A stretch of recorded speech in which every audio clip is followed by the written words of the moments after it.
Bonjour à toutes et à tous et bienvenue pour cette formation numérique organisée par l'espace programme de la France Insoumise. Cette formation s'intitule Pour une école de l'égalité. Je suis Béatrice Pinard, rapporteure du livret éducation de la France Insoumise. Cette formation a pour objectif de vous donner des clés avec des chiffres, un apport historique succinct, donc des clés pour comprendre les enjeux de cette thématique. Donc elle ne vise évidemment pas à l'exhaustivité, vu le temps qui est imparti. On abordera les enjeux de mixité sociale et scolaire, la carte scolaire, l'école privée, puis l'école rurale, l'éducation prioritaire, le handicap et la gratuité. Donc je ne vais pas évoquer l'enseignement professionnel ni la réforme du bac et du lycée, qui feront l'objet, je l'espère, d'autres formations dans l'avenir.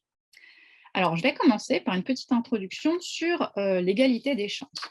Donc, c'est un terme que l'on entend beaucoup en politique, mais l'égalité des chances, c'est une idée, un concept libéral. Il sous-entend que le rôle de l'État est de donner une chance de réussir à chacun.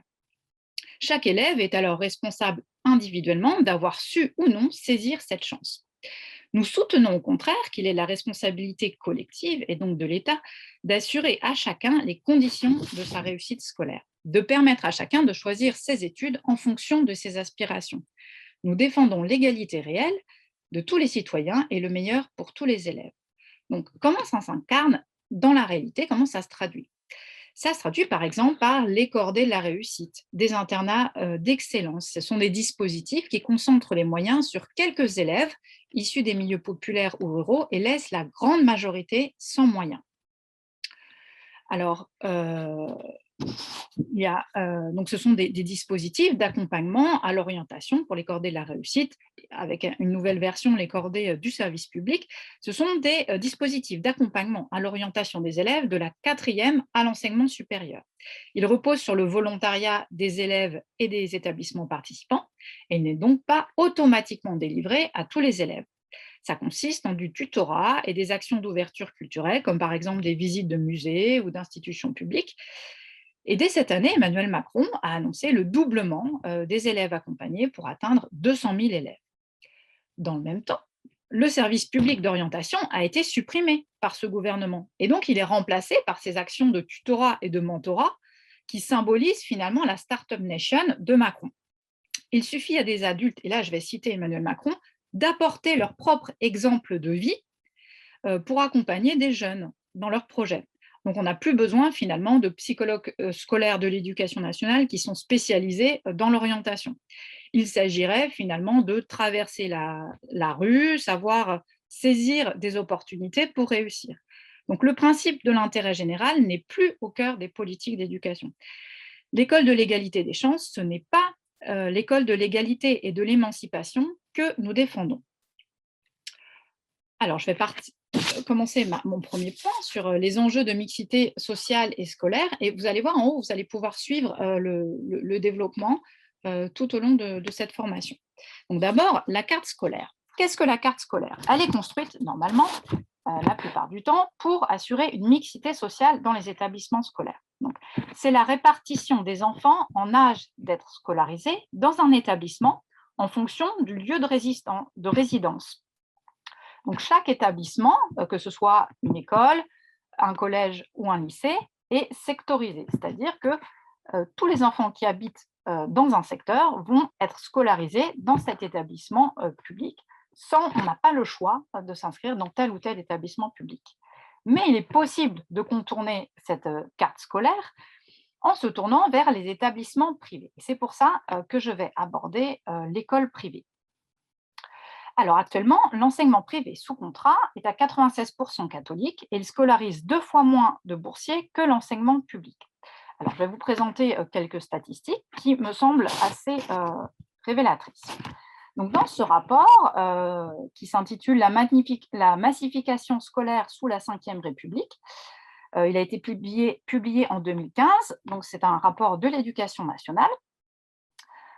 Il y a 38% de l'ensemble des collégiens qui sont d'origine sociale dite défavorisée. Donc, si la politique de mixité sociale fonctionnait, on retrouverait 38% des collégiens finalement dans tous les collèges. Sauf que ce n'est pas le cas. On retrouve dans les collèges publics 43% de collégiens d'origine sociale dite défavorisée, et ils sont seulement 20% dans les collèges privés, donc 2 fois moins. Donc, on s'aperçoit que les collèges publics vont concentrer tous les élèves qui sont d'origine sociale dite défavorisée. Pour les élèves d'origine sociale dite très favorisée, ils représentent 23% de l'ensemble des collégiens, et on va retrouver ces élèves, 19% ils sont à hauteur de 19% dans les collèges publics, mais ils représentent 37% des collèges privés. Donc là encore, le secteur privé apparaît avec un recrutement social en moyenne beaucoup plus favorisé que le secteur public. Et on assiste à un véritable déséquilibre entre établissements privés sous contrat qui sélectionnent leurs élèves et des établissements publics qui concentrent toutes les difficultés. La persistance de ce système à double vitesse nuit gravement à la mise en place des politiques visant à instaurer une mixité sociale et scolaire dans les établissements. Et loin de s'améliorer, ce phénomène s'est aggravé au fil du temps. Donc, je vais vous présenter des chiffres qui sont issus de la Direction de l'évaluation de la prospective et de la performance, la DEP, qui est un service du ministère de l'Éducation nationale. Et là, on va s'intéresser à nouveau aux établissements privés du second degré. Donc, les établissements privés du second degré, en 2019, scolarisent davantage d'élèves appartenant aux catégories sociales favorisées. Alors, ces catégories sociales favorisées, ce sont les enfants de chefs d'entreprise, de cadres, de professions intellectuelles supérieures, de professeurs des écoles. Ils sont 39,1% dans les établissements privés et 20,7% dans le public. Donc, on passe du simple au double.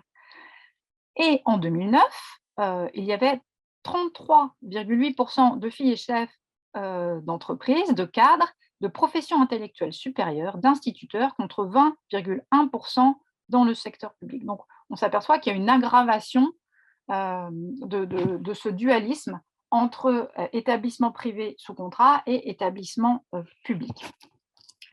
Je vais vous parler maintenant de l'enseignement privé et de la façon dont il s'organise et la façon dont il est financé. Alors, on va faire d'abord un petit point historique. Donc, la loi Debré, en 1959, va instaurer un système de contrat entre l'État et les établissements privés qui le souhaitent.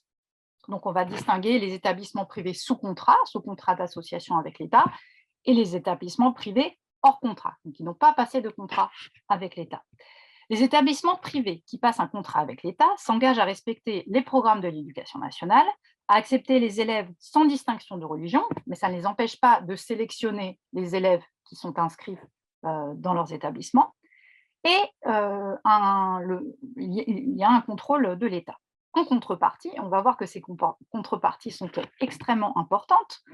L'État prend en charge la rémunération des enseignants et les collectivités les frais de fonctionnement de ces établissements. Pour le premier degré, les frais des écoles maternelles et élémentaires privées sous contrat sont pris en charge par les communes. Pour les collèges, ce sont les départements, et pour les lycées, ce sont les régions. Alors, concrètement, comment ça se traduit ? Dans le budget qui a été voté pour l'année 2021, l'enseignement privé obtient 7 milliards d'euros de crédits de paiement, soit une augmentation de 1,69% par rapport à 2020, sans compter les dotations supplémentaires dont ils vont bénéficier par les communes. Ça, je vais en parler un petit peu tout à l'heure. Donc, la ligne budgétaire enseignement élémentaire des établissements privés a été augmentée de 4,12%, alors que celle des établissements publics ne l'a été que de 1,82%. Les règles de financement. Le forfait communal, donc je vous ai mis l'article du Code de l'éducation qui correspond au forfait communal. Donc, les dépenses de fonctionnement des classes sous contrat sont prises en charge dans les mêmes conditions que celles des classes correspondantes de l'enseignement public. C'est ce qu'on appelle le forfait communal. Il est calculé en fonction du coût moyen d'un élève externe, c'est-à-dire qui ne mange pas à la cantine, scolarisé dans les écoles publiques de la commune. Ce montant par élève est versé aux écoles sous contrat et ne peut pas être supérieur aux dépenses engagées pour les élèves dans les établissements publics. Cela a occasionné continue d'occasionner de nombreux conflits entre établissements privés et élus sur qu'est-ce qui doit être pris en charge ou non par les communes. Alors, je t'ai pris un exemple. Une décision du Conseil d'État en 2011 dans un conflit qui oppose la commune de Clermont-Ferrand à Logec-Fénelon. Donc, le Conseil d'État précise que toutes les dépenses qui se rapportent à des activités scolaires, même lorsqu'il s'agit de dépenses qui ne sont pas obligatoires, doivent être prises en compte pour le calcul de la participation de la commune, donc pour le calcul du forfait communal. Donc, ainsi, des dépenses relatives au transport des élèves lors des activités scolaires, par exemple si une commune met à disposition des cars, la médecine scolaire, la rémunération d'intervenants lors des séances d'activités sportives. Par exemple, si la commune décide de mettre à disposition des animateurs sportifs dans les écoles publiques, mais également pour des aides aux classes de découverte. Si elle décide de financer des classes de découverte dans les écoles publiques, eh bien, tout cela doit être pris en charge pour le forfait communal. Donc aujourd'hui, un maire ne peut pas décider de consacrer un budget plus important pour les écoles où il y a des familles qui concentrent, qui ont beaucoup de difficultés sociales et économiques. Donc, il n'est pas possible de faire cela sans verser la même somme pour les écoles privées sous contrat, alors qu'on a vu que les élèves ne sont pas dans la même situation. Donc, alors que les écoles privées sous contrat sélectionnent leurs élèves et que ces élèves ne rencontrent pas les mêmes difficultés, les communes ne peuvent pas, mettre en place une politique municipale en faveur des écoles qui accueillent les élèves les plus défavorisés. Et depuis la loi Debré de 1959, les obligations de financement de l'enseignement privé n'ont pas cessé de s'étendre, d'augmenter. Ainsi, je vous en parlais tout à l'heure, lors de la loi pour une école de la confiance, dite loi Blanquer, qui a été adoptée en 2019, donc cette loi instaure l'instruction obligatoire à partir de 3 ans, donc ce qui est une bonne chose. Nous, dans le programme en 2017, on défendait l'instruction obligatoire de 3 ans à 18 ans. Mais cela a entraîné le versement d'un forfait communal aux écoles maternelles privées sous contrat, alors qu'à présent, c'était à partir de l'école élémentaire. Voilà, donc des frais supplémentaires pour les communes qui vont être versés aux écoles maternelles privées sous contrat. Donc, une nouvelle ligne budgétaire a été créée dans le budget pour 2021, une ligne qui s'intitule « Scolarisation à 3 ans », qui a été créditée de 100 millions d'euros. C'est la compensation due par l'État aux communes qui ont des frais supplémentaires suite à l'adoption de cette loi. Mais de nombreuses communes n'ont pas bénéficié de cette compensation. En fait, il y a plein d'exceptions et donc ça a grévé le budget d'un certain nombre de communes. Alors, on va passer maintenant à la loi Carle.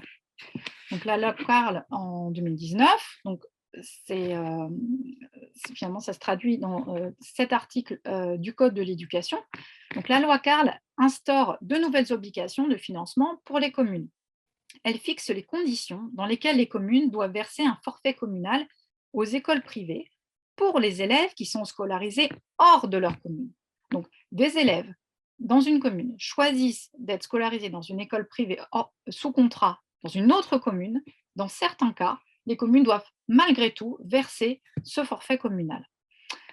Alors, il y a plusieurs conditions. La première condition, c'est lié aux obligations professionnelles des parents. Si la commune ne permet pas d'organiser une restauration, une garde des enfants, alors en général, quand il n'y a pas de cantine, quand il n'y a pas de périscolaire, c'est que la commune n'en a pas les moyens, donc c'est un petit peu la double peine.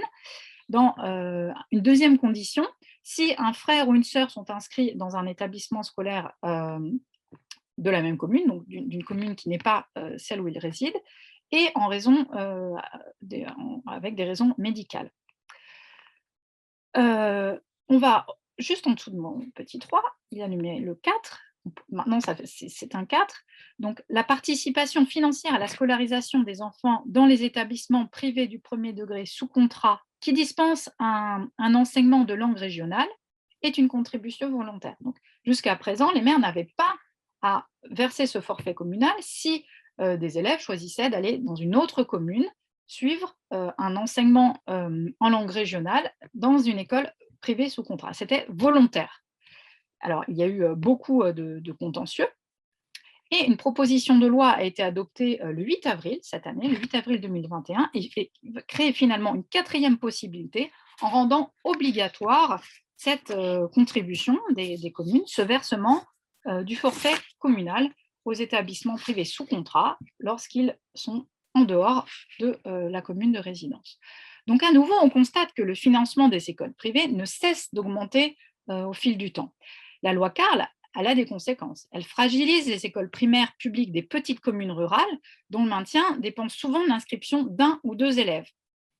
De même dans les villes de banlieue, où elle facilite le contournement de la carte scolaire par l'inscription dans les écoles privées de communes proches. Alors que les finances des communes sont exsangues et peinent parfois à entretenir leur école publique, on va le voir par la suite, dans les écoles rurales. Un tout petit mot rapide sur la réforme du bac et du lycée, qui sera traitée donc dans une autre formation.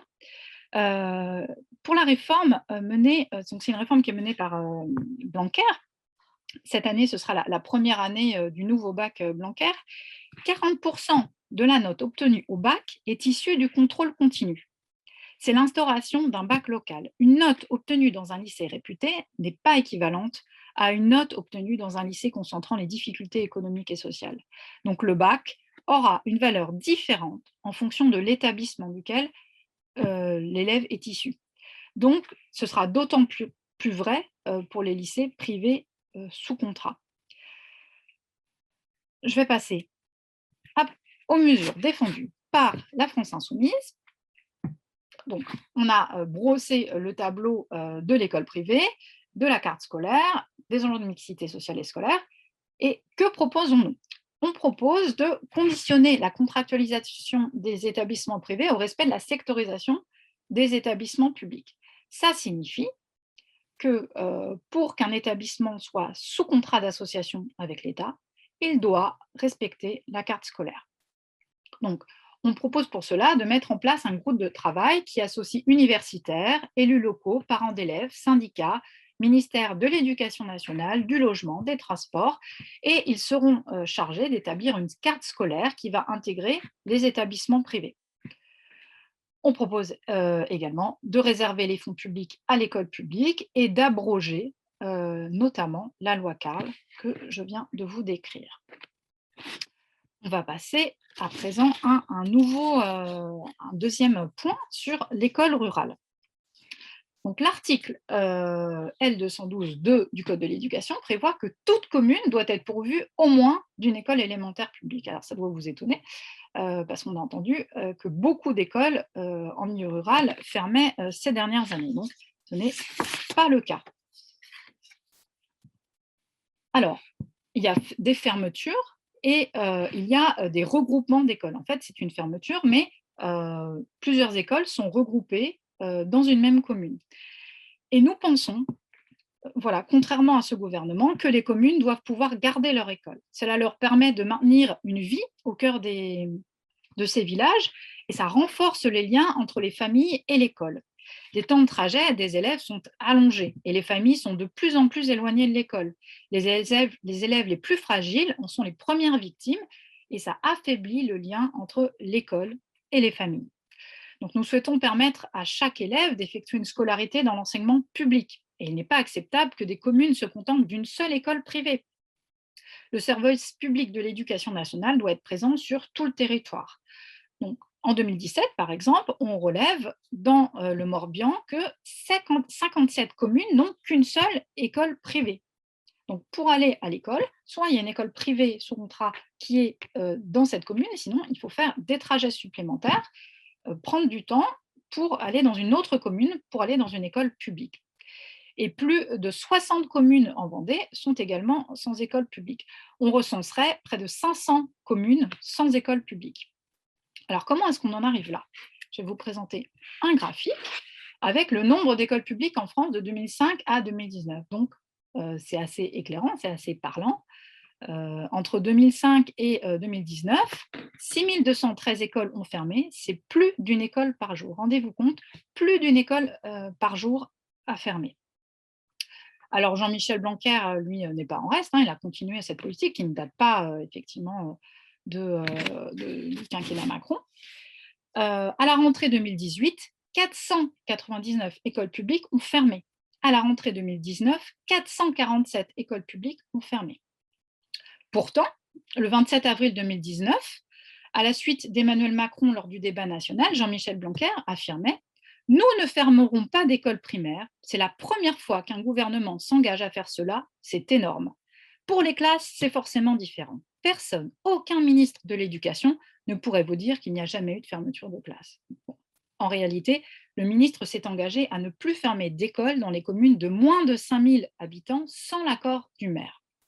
Mais certains maires de communes rurales ne parviennent plus à faire face aux dépenses liées à l'entretien d'une commune. D'autant plus, comme on l'a vu avec la loi CAR, quand ils doivent assumer le coût des élèves qui résident dans leur commune, mais sont scolarisés ailleurs. Et donc, finalement, ces maires sont contraints d'accepter cette proposition de fermeture de l'éducation nationale.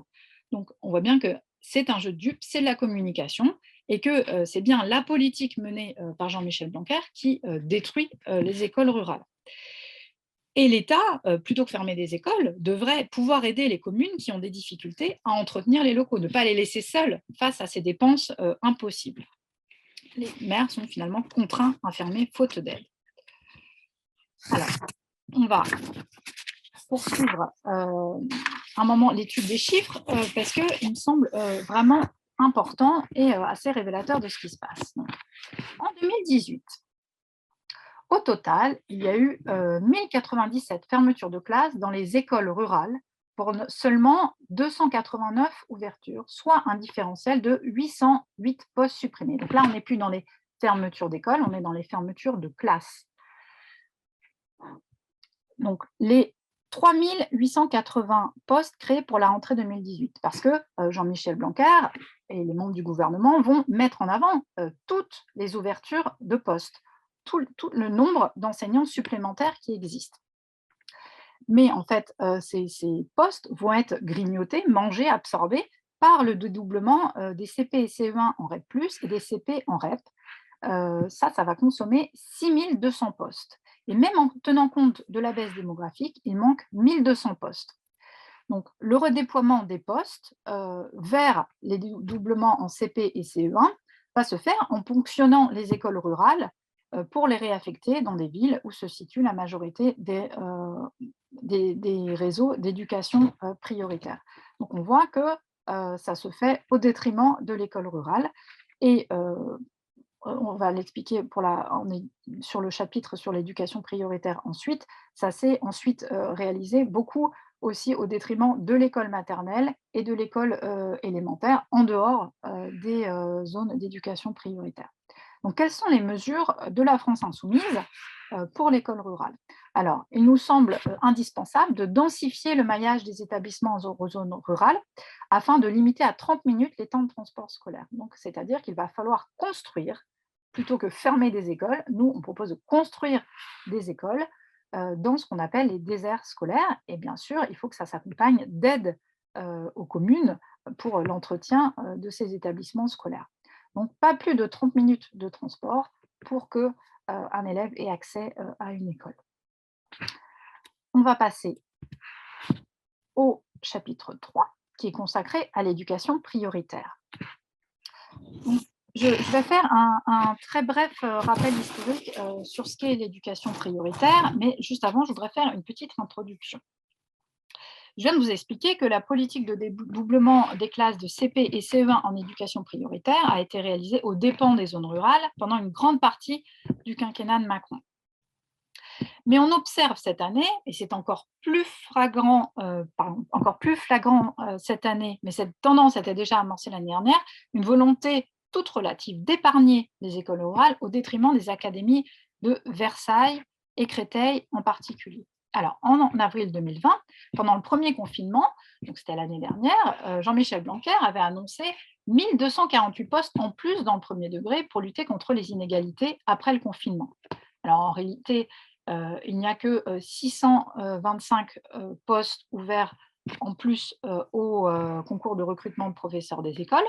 Donc c'est bien moitié moins que ce qui avait été annoncé. Et aucun poste supplémentaire n'a été débloqué pour les académies de Versailles et de Créteil, alors que les départements du 93 et du 95 ont été particulièrement touchés par la pandémie. Donc, il y a eu de nombreuses fermetures de classes à la rentrée 2021 dans ces académies, surtout en maternelle, mais aussi en élémentaire, en dehors des écoles en éducation prioritaire. Donc, finalement, la politique de Jean-Michel Blanquer, ça va être de concentrer tous les moyens sur les classes dédoublées et puis de les ponctionner sur tout le reste. Donc, cette inflexion de la politique gouvernementale, après avoir continué en début de quinquennat à fermer massivement des écoles et des classes en zone rurale, se retrouve aussi dans le discours qui sera porté sur l'éducation prioritaire, avec le projet de modifier profondément la politique d'éducation prioritaire en intégrant les établissements situés en zone rurale. Alors ça peut paraître une bonne idée, puisqu'il y a des difficultés en zone rurale, mais on va voir qu'en fait, c'est une politique de destruction de l'éducation prioritaire. Faute de postes en nombre suffisant, le gouvernement choisit qui seront les perdants, avec des conditions d'apprentissage qui se dégradent pour les élèves, comme nous avons pu le voir. On va faire un bref passage dans le second degré. Dans les collèges et les lycées, dans le budget 2021, il y a une suppression de 1800 emplois d'enseignants dans le second degré public, donc c'est-à-dire les collèges et les lycées, pour 23 300 élèves en plus attendus. Donc ça veut dire que tous les élèves verront leurs conditions d'apprentissage diminuer, enfin s'aggraver, avec moins d'enseignants, pour le coup, quel que soit l'endroit. Ça peut être en éducation prioritaire, en zone rurale ou en zone dite banale.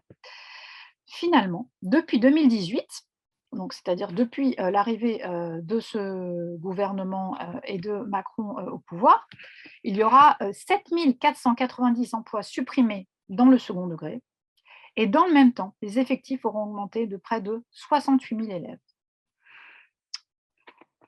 Alors maintenant, je vais passer un rappel historique sur ce qu'est l'éducation prioritaire. Donc l'éducation prioritaire, en fait, elle trouve son origine dès 1981. Donc la circulaire du 1er juillet 1981, donc elle est publiée juste après l'élection de François Mitterrand, elle prévoit la création de 11 625 postes, donc on voit que les chiffres sont conséquents, et la mise en œuvre dès la rentrée de septembre 1981 d'une politique de lutte contre l'inégalité sociale. Cette politique est menée par le ministre de l'Éducation nationale de l'époque, Alain Savary. Elle se présente comme une politique qui vise à corriger cette inégalité par le renforcement sélectif de l'éducation éducative dans les zones et milieux sociaux où le taux d'échec scolaire est le plus élevé. Donc, je vous ai mis la citation de la circulaire. Les zones sont jugées prioritaires au niveau local à partir d'un certain nombre de critères: retard scolaire, composition socio-économique des familles, abandon de scolarité. Donc c'est assez proche de ce qui existe aujourd'hui, des critères qu'on prend en compte pour déterminer des zones d'éducation prioritaire. Je vais revenir dessus. Donc dès l'année suivante, on passe aux zones prioritaires et programmes d'éducation prioritaire. Donc en fait, c'est une politique compensatoire. On va viser à compenser des inégalités sociales qui existent en dehors de l'école par plus de moyens dans ces établissements scolaires. Alors, la dénomination des dispositifs d'éducation prioritaire change au fil des alternances politiques. Comme l'éducation nationale sait très bien le faire, on va de sigle en sigle. Donc, il y a les RAR, les réseaux ambition réussite, Éclair, école, collège, lycée pour l'ambition, l'innovation et la réussite. En 2014, pendant le quinquennat Hollande, Vincent Peillon révise la carte des ZEP, donc zone éducation prioritaire, avec des nouveaux réseaux. Ce sont des REP et des REP+. REP, ça veut dire réseau éducation prioritaire. Les REP et REP+, donc les REP+, concentrent davantage de difficultés que les REP. L'éducation prioritaire est organisée sous la forme de réseaux, avec un collège qui est tête de réseau et les écoles de son secteur. La question des lycées est évacuée, donc les lycées ne font plus partie de l'éducation prioritaire à partir de cette date. Tous les lycées sortent donc de l'éducation prioritaire et Najat Vallaud-Belkacem, face à un mouvement de grève des enseignants de ces lycées, prolonge ce qu'on appelle une clause de sauvegarde jusqu'en 2019. Donc, tous les enseignants qui exerçaient dans ces lycées, donc, ils sont sortis de l'éducation prioritaire, donc ils ont moins de moyens, mais les difficultés, elles restent. Ce n'est pas parce qu'on change le label que les élèves et que les conditions dans lesquelles ils vivent ont été modifiées. Donc, tous ces enseignants qui exerçaient dans ces lycées en septembre 2020 ont vu voilà, la suppression de cette indemnité. Voilà, donc les difficultés sociales n'ont pas disparu, mais toutes les mesures compensatoires liées à l'éducation prioritaire, si. Donc aujourd'hui, l'éducation prioritaire est divisée donc entre REP et REP+. À la rentrée 2020, on compte 1093 réseaux qui composent la carte de l'éducation prioritaire, c'est-à-dire 729 collèges et 4195 écoles en REP, 363 collèges et 2456 écoles en REP+. Donc au total, c'est 1,7 million d'élèves qui bénéficient des différents dispositifs de l'éducation prioritaire. Alors Jean-Michel Blanquer a annoncé une réforme de l'éducation prioritaire. Il a indiqué lors des débats à l'Assemblée nationale sur le projet de loi respect des principes de la République, dit projet de loi séparatiste, qu'il suivrait les recommandations du rapport Azéma-Mathieu. Alors, Pierre Mathieu, qui est-il? C'est l'auteur déjà d'un rapport sur la réforme du lycée et du baccalauréat. Et le ministre a mis en œuvre un bon nombre de ses recommandations avec cette réforme qui est profondément inégalitaire. Donc, on peut s'inquiéter simplement en voyant l'auteur de ce rapport de ce qu'il va préconiser. Donc, en réalité, cette réforme va détruire complètement la politique d'éducation prioritaire. Elle va commencer, comme souvent, par une expérimentation à partir de la rentrée 2021 dans 3 académies, Aix, Marseille, Lille et Nantes. Elle ne vise que les établissements qui sont en dehors de la carte de l'éducation prioritaire et son élargissement de cette expérimentation, sa généralisation, sera effective dès la rentrée 2022. Donc pas la rentrée de septembre, mais celle d'après, juste après l'élection présidentielle. Et donc, Nathalie Elimas, la secrétaire d'État, a expliqué que cela passerait par des contrats locaux d'accompagnement, CLA. Alors, qu'est-ce que c'est que cette politique, cette nouvelle politique d'éducation prioritaire? La logique de zonage, comme je vous ai expliqué, qui était liée aux difficultés observées par zone, elle va être remplacée par une logique de contractualisation. Ce sont des contrats qui vont être signés entre l'éducation nationale, le rectorat et l'établissement. Un contrat de 3 ans avec une clause de revoyure pour prolonger, si besoin, ce contrat. Alors, comment est-ce qu'on peut sérieusement considérer que les difficultés des élèves vont être comblées en 3 ans? 3 ans, ce n'est même pas le temps d'une scolarité complète, que ce soit à l'école maternelle, à l'école élémentaire, au collège ou au lycée.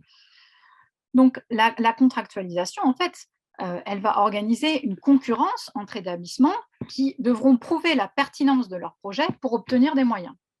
Donc, ces contrats d'objectifs renforceront le contrôle des établissements et seront le prolongement de la politique ministérielle qui vise largement à remettre en question la liberté pédagogique des enseignants. Donc, c'est la concurrence entre établissements.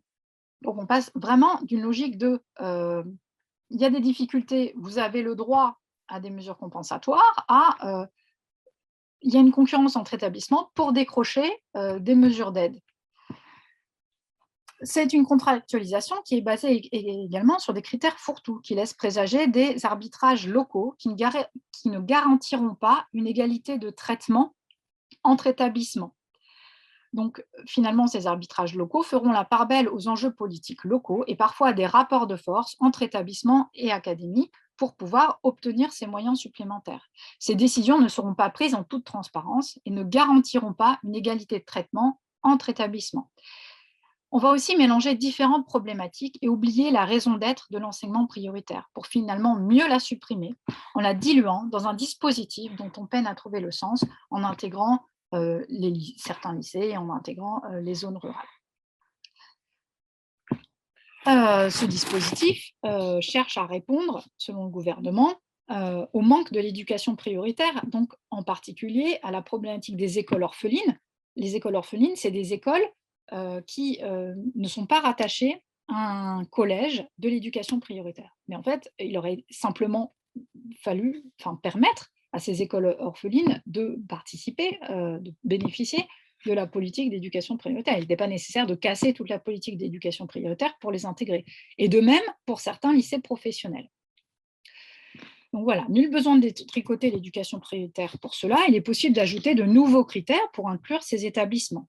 Exemple des critères sociaux appliqués aux écoles indépendamment des collèges. De même pour les lycées, on rappelle qu'il a été intégré à l'éducation prioritaire avant d'en être exclu en 2015.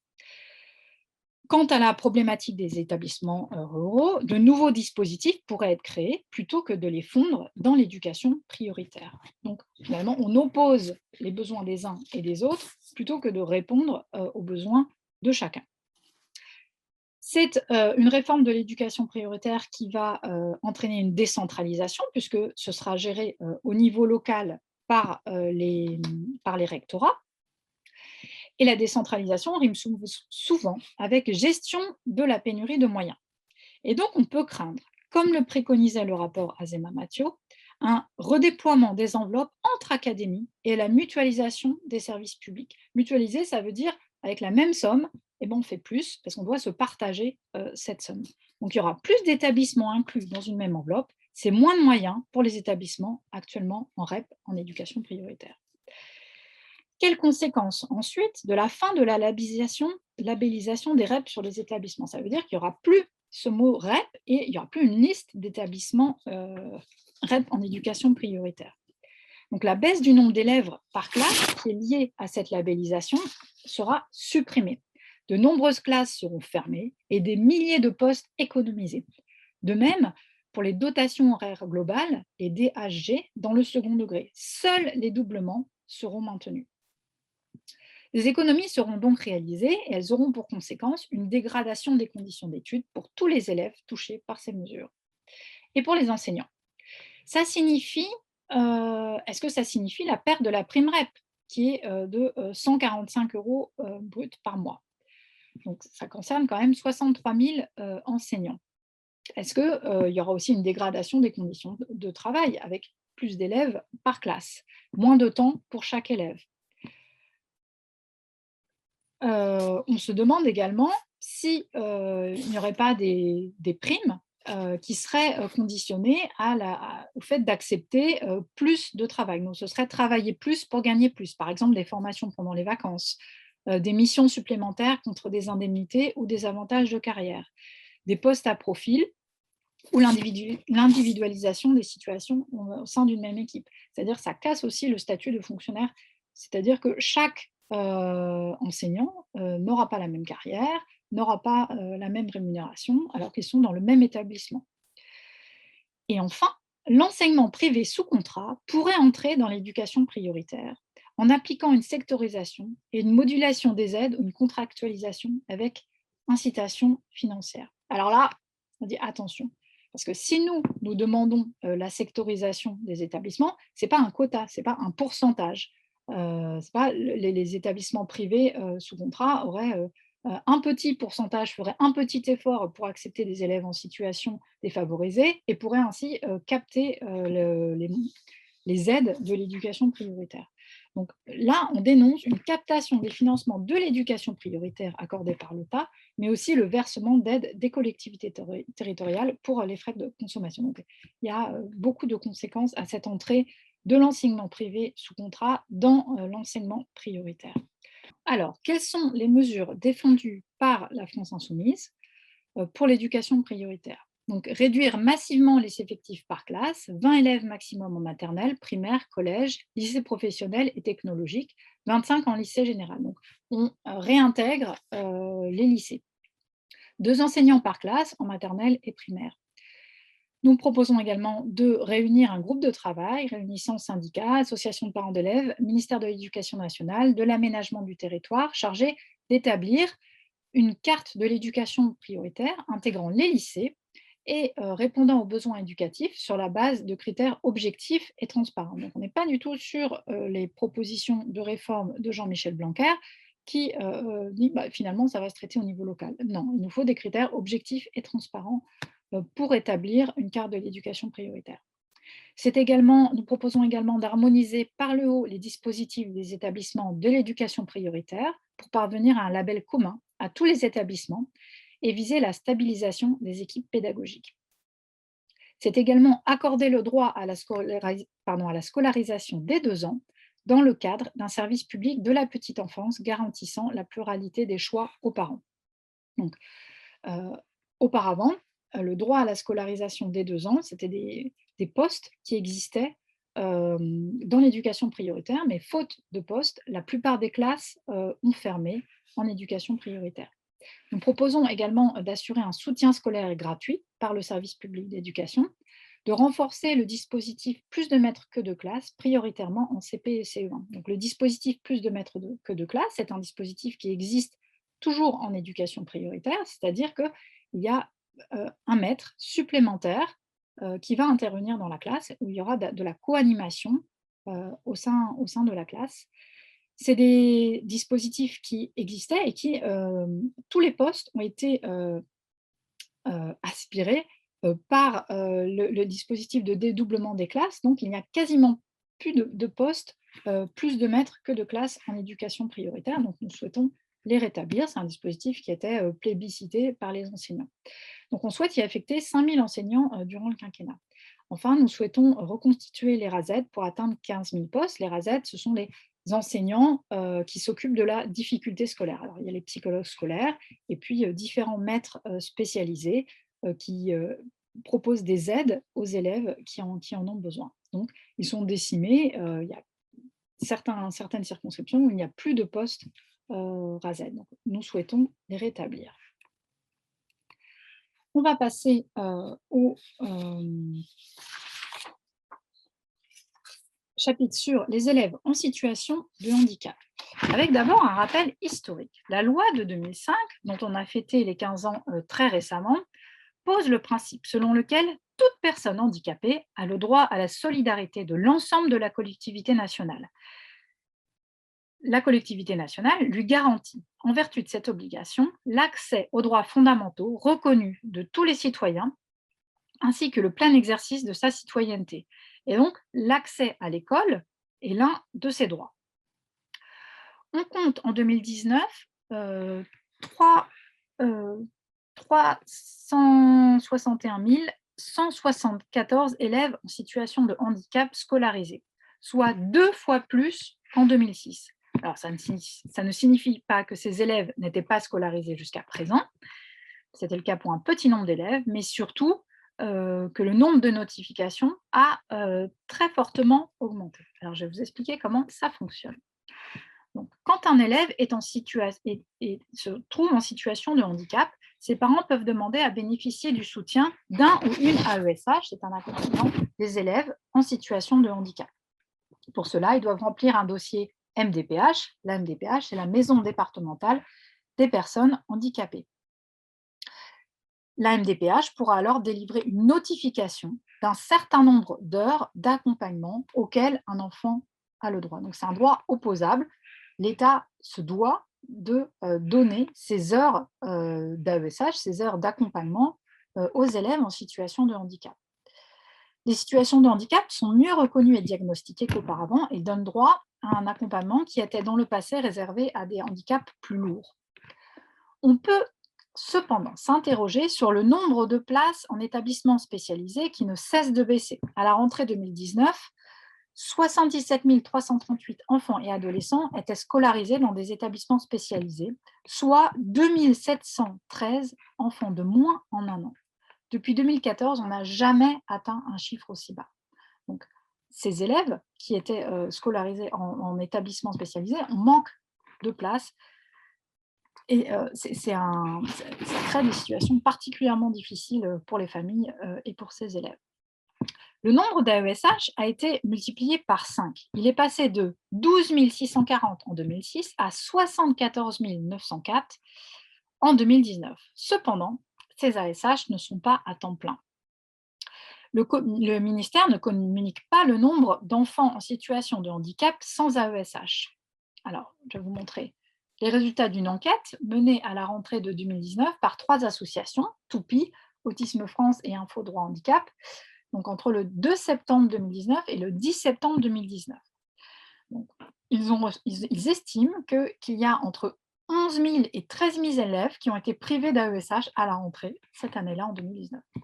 Et entre 1 900 à 2 200 élèves handicapés qui ont été totalement privés de scolarisation du fait de leur absence de leur AESH. Alors, on pourrait dire, oui, mais c'était la rentrée, les AESH n'avaient pas encore été recrutés, n'avaient pas renouvelé leur contrat. En fait, ce n'est pas du tout imputable à la rentrée scolaire, puisque le rapport de la commission d'enquête parlementaire sur l'inclusion des élèves handicapés dans l'école et l'Université de la République a fait une enquête et la même année, donc en mars 2019, 12 033 élèves étaient encore privés d'accompagnement pendant l'année scolaire. Donc, comme pour l'annonce de la fin des fermetures d'écoles rurales, Emmanuel Macron a fait des promesses qu'il n'a évidemment pas tenues. Emmanuel Macron disait le 11 février 2020 à la Conférence nationale du handicap: aucun enfant sans solution de scolarisation au mois de septembre, en 2020. Pourtant, des parents ont créé un site internet avec l'aide de l'UNAPI, un site internet qui s'appelle #GetPasEcole, qui ont recueilli des témoignages de parents qui n'ont pas pu scolariser leurs enfants en situation de handicap à la rentrée 2020. Et 587 témoignages de parents ont été recensés qui expliquent que leur enfant n'a pas d'AESH, pas suffisamment pour le temps qui a été notifié par la MDPH, ou qui n'ont pas eu de place en IME, un établissement spécialisé. Donc finalement, un numéro vert, puisque c'est ce qui a été mis en place par Blanquer, un numéro vert n'a pas suffi pour combler tous les besoins. Alors pourquoi est-ce qu'il y a une pénurie d'AESH? Pourquoi est-ce qu'il y a des difficultés de recrutement d'AESH? C'est lié avant tout à leur grande précarité. Si le gouvernement promet 80 000 emplois pérennes, la réalité est bien différente pour ces personnels. Ils doivent enchaîner 2 CDD de 3 ans pour espérer un CDI. Donc ça fait 6 ans de précarité avant d'obtenir un CDI, un emploi stable. Et surtout, ces contrats sont rémunérés au minimum et sont presque tous à temps partiel. Alors, quoi de mieux que d'écouter les AESH pour comprendre leur réalité? Donc, Jérôme Antoine du collectif AESH Île-de-France indiquait: en Seine-et-Marne, tous les nouveaux contrats sont à 57%, soit 21 heures, alors que les anciens étaient à 75%, soit 29 heures. Donc, comment est-ce qu'on peut vivre décemment avec un contrat de 21 heures payé au minimum?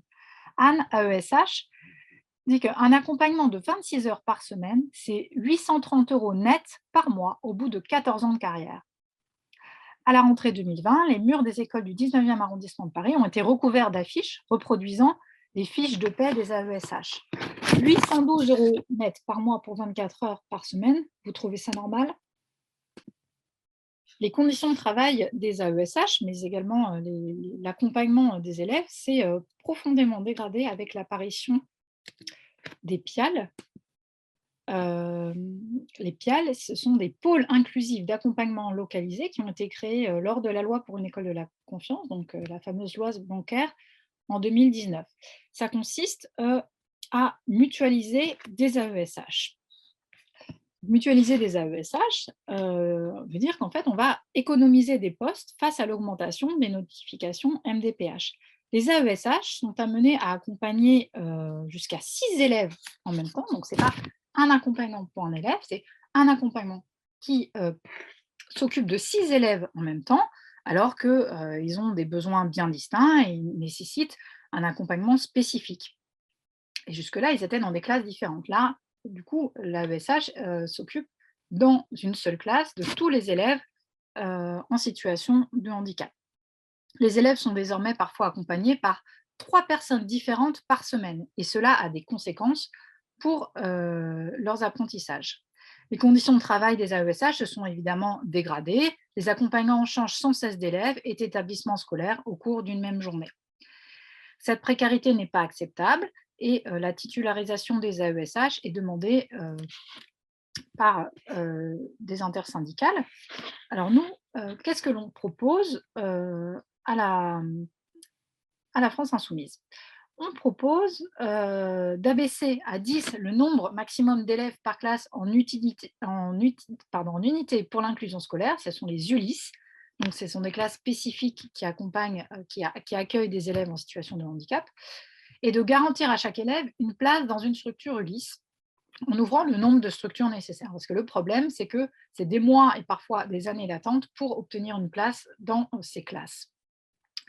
Nous défendons également l'augmentation du nombre d'enseignants référents pour la, pour la scolarisation des élèves handicapés, afin de garantir un suivi individualisé de qualité. Donc, ces enseignants référents, ils vont instruire les dossiers, ils vont aider les enseignants et les parents à constituer ces dossiers et à proposer un accompagnement des élèves et des adaptations.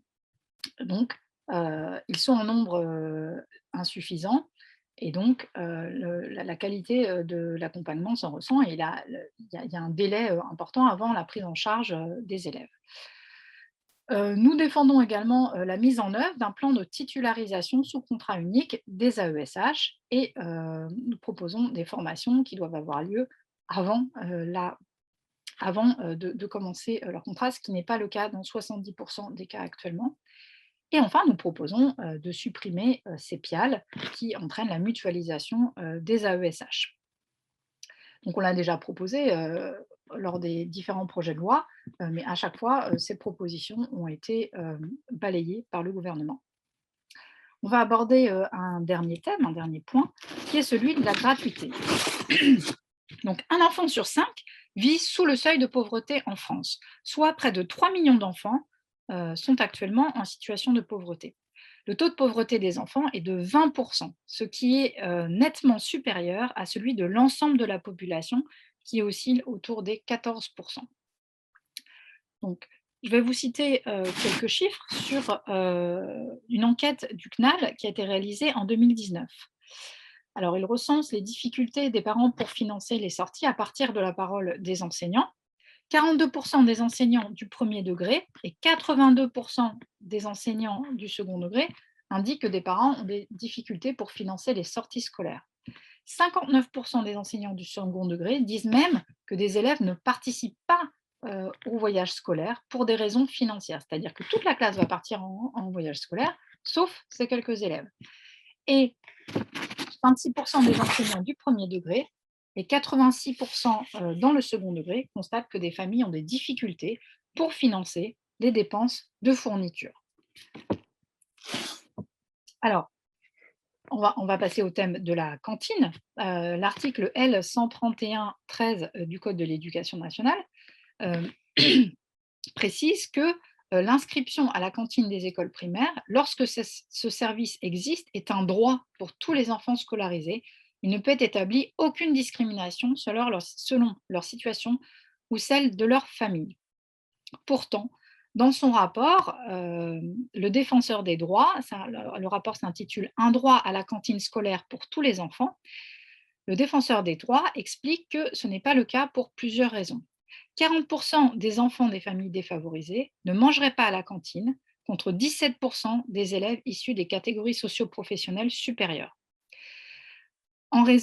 Pourquoi ? Parce qu'il y a parfois dans certaines communes des tarifications uniques, c'est-à-dire que tout le monde paye la même chose pour le repas, et donc n'applique pas une tarification dégressive en fonction des revenus des parents.